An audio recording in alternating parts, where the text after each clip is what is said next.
inkasta oo Iiraan ay ka jawaabtay duulaankii Israa'iil, haddana Israa'iil iyo xulafadeeda uu hogaamiye Mareykanka waxay waqti dheer ka fakarayeen in la weeraro Iiraan, laakiin garabka bidix ee liberaalka ee siyaasadda reer galbeedka ayaa muddo dheer ka hortaagnaa xulafada weerarka Iiraan. Taa beddelkeedu kooxdan waxay aaminsanayeen in la baabi'iyo awoodda dhaqaale iyo diblomaasiyadeed ee Iiraan, gaar ahaan saameynta ay ku leedahay Ciraaq, Lubnaan, Yemen iyo Suuriya. Intaas ka sokow, arrimaha loo arkayo inay soo dadejiyeen weerarkan waxaa ka mid ah dilkii hogaankii sare ee Xisbullah, dhaqaale xumida ka jirta dalka Lubnaan, dhicidii xukunkii reer Asad ee Suuriya, isku xirnaansho la'aanta siyaasadeed ee Shiicada Iiraan iyo Ciraaq, dib u doorashada Trump iyo sare u kaca saameynta xisbiyada xagjirka ee Yurub. Waxaa kale oo jira warar sheegaya in weerarkan ujeedadiisu ay tahay in madaxda sare ee Israa'iil ay doonayaan inay fashiliyaan wadahadallada u socday Mareykanka iyo Iiraan, kaas oo suurtagal ahayd inuu ku dhammaado isfaham. Dhanka kale waxaa jira dad aaminsan in madaxda Israa'iil ay weerarkan ku mashquulinayaan dadkooda maadaama aysan guul ka gaarin dagaalka ay kula jiraan Falastiin, iyagoo geesta kalena hor istaagaya aqoonsi ay hesho dowladda Falastiin. Hase ahaatee, ra'iisul wasaaraha Israa'iil waxa uu dagaalka uu dalkiisa ku qaaday Iiraan uu ku macneeyey mid looga hortagayo horumarinta nukliyeerka Iiraan oo Israa'iil ay halis weyn u aragto. Natiijada ka dhalatay dagaalkan soo bilowday 13 Juun waxaa muuqata ka sokow khasaaraha labada dhinac kala gaaray. Haddana dagaalkani in dunida si guud uu sii fidayo saameyntiisa. Waqtigan caalamku wuxuu daawanayaa dhimbilaha kulul ee labada dowladood ee Iiraan iyo Israa'iil ay isku dhaafsanayaan hawada bariga dhexe oo hadda u muuqata meel cakiran iyo marin khatar ah. Dagaalkani ayaa dad badan xusuusinaya weerarkii lagu qaaday Ciraaq 2003 oo duulaankeeda lagu banaystay marmarsiyo ahayd inay ku howlanayd horumarinta hubka nukliyeerka. Netanyahu, ra'iisul wasaaraha Israa'iil, ayaa qudhiisa u muuqda mid aan dib u aqrin taariikhda dagaaladii ugu dambeeyay ee ka dhacay bariga dhexe, wuxuuna iminka isticmaalayaa aragti aan wax badan ka duwanayn duulaankii Ciraaq oo ay kala hogaaminayeen madaxdii Mareykanka iyo Ingiriiska, George Bush iyo Tony Blair, beegsiga Israa'iil ee xarumaha nukliyeerka Iiraan ee goobaha Natanz, Fordo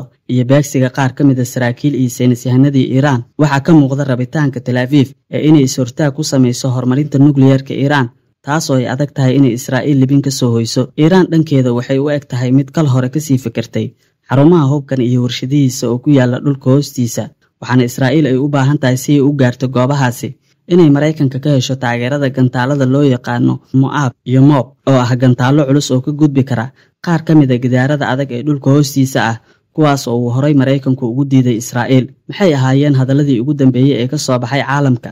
Madaxweynaha Ruushka Vladimir Putin iyo dhigiisa Turkiga Recep Tayyip Erdogan ayaa si adag uga hadlay weerarka Israa'iil ku qaaday Iiraan, iyagoo ku baaqay in si degdeg ah loo joojiyo dagaalka. Hadalkan ayaa yimid kadib wadahadal ay labada hogaamiye ku yeesheen qadka taleefanka, sida lagu sheegay bayaan ka soo baxay madaxtooyada Kremlin-ka. Sidoo kale, wadamada loo yaqaano G7 oo shir ku yeeshay magaalada Alberta ee dalka Canada ayaa soo saaray warmurtiyeed wadajir ah, waxayna yiraahdeen, annaga oo ah madaxda G7 waxaan ku celcelinaynaa sida ay nooga go'an tahay nabadda iyo xasiloonida bariga dhexe. Xaaladdan oo kale waxaan ku xaqiijinaynaa in Israa'iil ay xaq u leedahay inay isdifaacdo. Waxaan ku celinaynaa taageerada ammaanka Israa'iil. Waxaan sidoo kale xaqiijinaynaa muhiimadda ay leedahay ilaalinta dadka rayidka. Iiraan waa isha ugu weyn ee xasilooni darida gobolka iyo argagixisada. Waxaan si joogto ah u caddeynay in Iiraan aysan weligeed yeelan karin hub nukliyeer ah, ayaa lagu yiri bayaanka ka soo baxay G7. Dad badan ayaa isweydiinaya tallaabooyinka ay qaaday Iiraan. Dowladda Iiraan ayaa si rasmi ah uga baxday dhammaan heshiisyadii iyo wada shaqayntii kala dhaxaysay hay'adda atomikada caalamiga ah, iyadoo baarlamaanka dalkaasi uu si aqlabiyad leh u ansixiyey codsi ka soo baxay xukuumadda Tehran. Go'aanka lama filaanka ah ayaa dharbaaxa culus ku ah dadaalada caalamiga ah ee lagu xakameynayo barnaamijka nukliyeerka Iiraan, waxayna u muuqataa in Jamhuuriyadda Islaamiga ee Iiraan ay cagta saartay waddo cusub oo aysan la wadaagin beesha caalamka, taas oo walaac xoogan ku abuurtay quwadaha reer galbeedka. Xukuumadda Iiraan ayaa sheegtay in hay'adda ay jabisay dhexdhexaadnimadii looga baahnaa, islamarkaana ay u adeegayso danaha quwadaha reer galbeedka, gaar ahaan Mareykanka iyo Israa'iil. Sidoo kale, Iiraan waxay hay'adda ku eedeysay inay faafisay xog sir ah oo la xiriirta xarumaha cilmi-baarista nukliyeerka ee dalkaasi. Sidoo kale, wasiirka arrimaha dibadda ee Cumaan ayaa sheegay in wareeggii ugu dambeeyay wadahadallada nukliyeerka ee u dhexeeya Mareykanka iyo Iiraan la baajiyey. Cumaan ayaa muddooyinkii dambe u dhexaysay labada dhinac, iyadoo oo ku dadaalaysay sidii isfaham looga gaari lahaa barnaamijka nukliyeerka Iiraan, waxaana baaqashada wadahadalladan kalifay duulaanka ay Israa'iil ku qaaday Iiraan.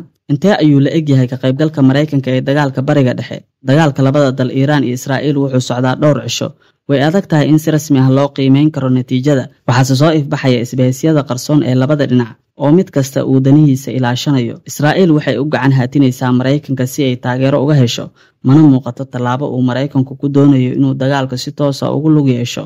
sababtuna waa ilaalinta danihiisa iyo inuusan lumin isbahaysiyo muhiima uu ku leeyahay bariga dhexe. Sidoo kale Mareykanka ayaa khibrad fiican ka haysta dagaaladii bariga dhexe ee uu ku soo lug yeeshay iyo khasaarihii uu kala soo kulmay. Sidoo kale dagaalkan waxaa isha ku haya dalalka Shiinaha iyo Ruushka oo fursad wanaagsan u arka soo ifbaxa wax liddi ku ah danaha Mareykanka ee bariga dhexe. Dhowaan madaxweynaha Mareykanka Donald Trump ayaa diiday qorshe ay Israa'iil ku doonaysay inay ku disho hogaamiyaha ruuxiga ee Iiraan Ayatollah Ali Khamenei, sida ay CBS News u sheegeen 3 sargaal oo Mareykan ah.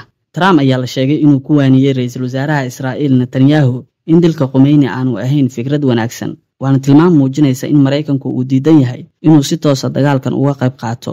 Balse Trump oo dhanka kale taageero hoose u muujinaya Tel Aviv ayaa sheegay in Iiraan aanay libin ka gaarin dagaalka ay kula jirto Israa'iil, wuxuuna ugu baaqay in xiisadda la qaboojiyo inta aanu xalku ka sii darin. Ilaa iminka ma jiraan dowlado muujiya taageero, inkastoo dowladaha Carabta ay cambaareeyeen weerarkii Tel Aviv ay ku qaaday Tehran, haddana Pakistan ayaa si cad u sheegtay in waqtigan ay garab taagan tahay Iiraan, waxaana duqeymaha ay Iiraan ka fulinayso Israa'iil ku macnaysay kuwa iska caabin ah, sida uu tibaaxay wasiirka difaaca Pakistan.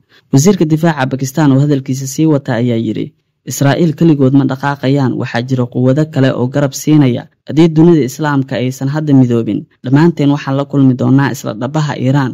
Markasta waan difaacaynaa danaha Iiraan. Tani ayaa ka dhigan in dowladda Pakistan ay noqotay dalkii ugu horreeyay ee garab u muujiyay Iiraan, iyadoo ay xusid mudan tahay inuu jiro isxulafaysi ka dhexeeya Hindiya iyo Israa'iil. Weydiin kale ayaa ah, Israa'iil waqtigan ma qabsan kartaa Iiraan? Ma jirto wax xuduud ah oo ka dhexeysa labada dal Iiraan iyo Israa'iil, waana sababta dagaalkooda uu hadda ugu kooban yahay dhanka hawada. Waxaa jira in Israa'iil ay hadda bedeshay ciwaanka dagaalka ay markii hore ku sheegtay inay uga hortagayso khatarta uga soo foolla Iiraan, laakiin hadda waxay leedahay waxaan rabaa inaan talada ka tuuro dowladda Iiraan ka talisa. Si kasta oo Mareykanku Israa'iil u siiyo taageero buuxda, waa mid adag xilligan inay qabsadaan Iiraan. Sida ay falanqeeyaashu sheegayaan, dagaalkan waxay ku tilmaameen inaysan Israa'iil xaqiijin karin guusheeda ah in nidaamka hadda jira ee Iiraan ay meesha ka saarto si iyada mid maqla looga dhiso Iiraan. Intee ayay la egyihiin fursadaha dagaalkan uu siin karo Iiraan? Talaabooyinka uu qaadayo ra'iisul wasaaraha Israa'iil ee ka dhanka ah Iiraan waxay u muuqdaan kuwo dib u yegleelaya saameyntii Iiraan ee bariga dhexe oo sudhac uu ku yimid sanadihii dambe, waxaana muuqan kara fursado iskaashi oo Iiraan gobolka uga curta. Iiraan waxay heshay fursad ay ku hanan karto mucaaradka gudaheeda ah oo hadda u arkay in Israa'iil ay jiritaankooda diidan tahay, taas oo hoos u dhigaysa fursadda ay Israa'iil ka naawilayso gudaha Iiraan, waana midda ku qasabtay ra'iisul wasaare Netanyahu inuu muujiyo inaanu la dagaalamayn shacabka Iiraan. Israa'iil dhankeeda fursad intee la eg ayaa ugu jirta dagaalkan. Sida muuqata duqeymaha Israa'iil waxay bartilmaameed u ahayeen goobaha barnaamijka horumarinta nukliyeerka Iiraan oo weli aan la helin xog muujinaysa inay waxyeello gaartay iyo in kale. Israa'iil weerarkeedu waxay ka faa'iidi doontaa in muddo kooban uu dib u dhac ku yimaado barnaamijka Iiraan ay ku horumarinayso nukliyeerkeeda. Haddaba saameyn intee la eg ayuu bariga dhexe ku reebi doonaa dagaalkan? Waxa adag fursadaha ay labada dhinac xilligan ku gaari karaan xabad joojin, sababtuna waa duqeymaha oo marba marka ka dambaysa reebaya khasaare badan.